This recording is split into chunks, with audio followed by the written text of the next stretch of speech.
Nightmare to actually visit Tokyo for the Olympics. A number of norms that have been put in place considering that it's happening amid a pandemic. And Rahul Rawat has given us this report on exactly what his experience was traveling from Delhi to Tokyo. The buzz at the Delhi airport was missing.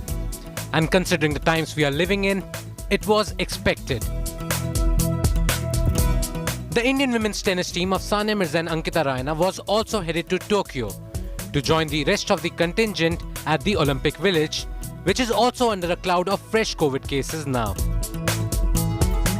For journalists who were flying out from different parts of the world, there was a fear of the unknown, having already gone through hundreds of pages of documentation. Armed with a couple of apps that failed to launch multiple times, it was a big struggle. The journey finally began at 6 in the evening, and we jumped 3.5 hours ahead of Indian time when the aircraft had a rough touchdown at the Tokyo International Airport.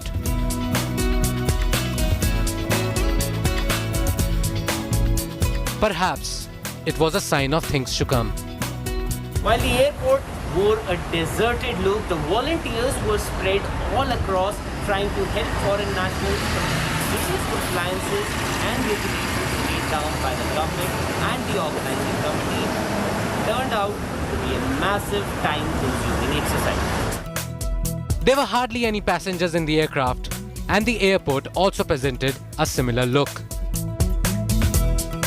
Volunteers tried their best to ensure that everyone had OCHA, the health monitoring app, on their smartphones.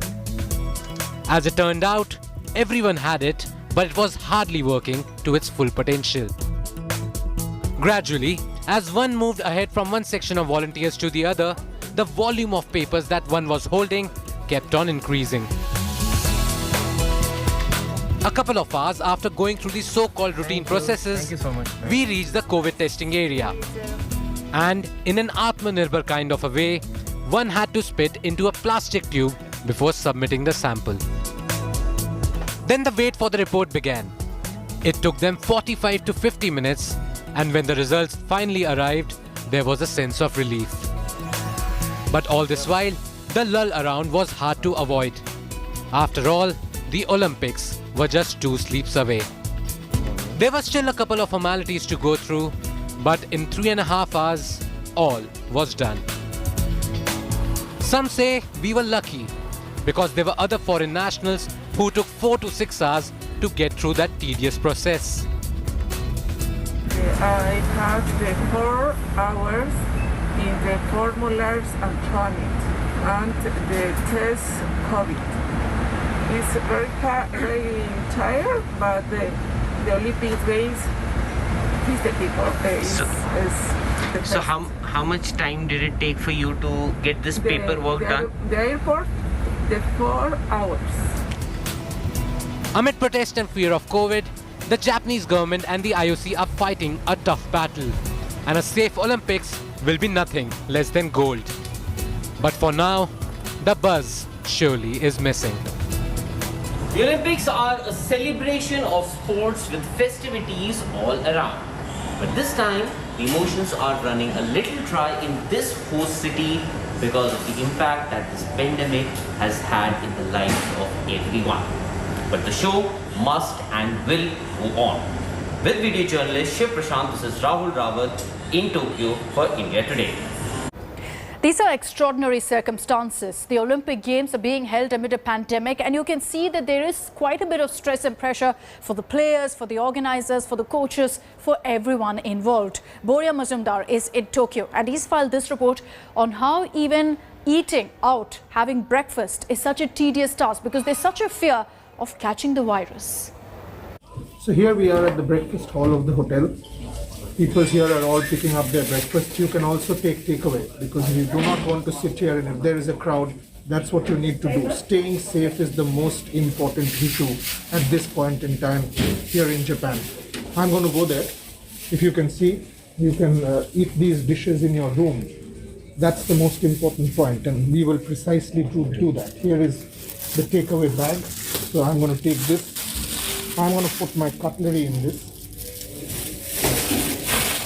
Put all of it. And here's it. here's the option. So you can pick one of these. You can pick one of these. You can take the salad. There you go. And then we can just proceed down this alley. All of our journalistic colleagues and people from across the world. Hi, Boria. Hello, hello. So, hi. You know, the whole point at this point in Japan is to stay safe and ensure that we have a games. We have a games without hitch. So you can pick any of these, and these are all disposable containers, as you can possibly see.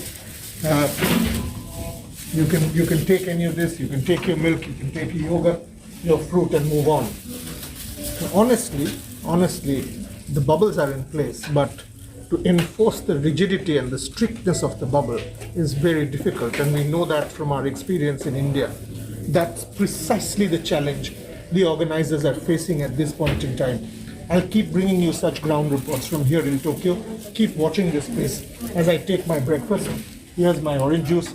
I'll take my breakfast and disappear into my room because you do not want to take even an iota of chance. With days to go for the Olympics, stay tuned to us here on India.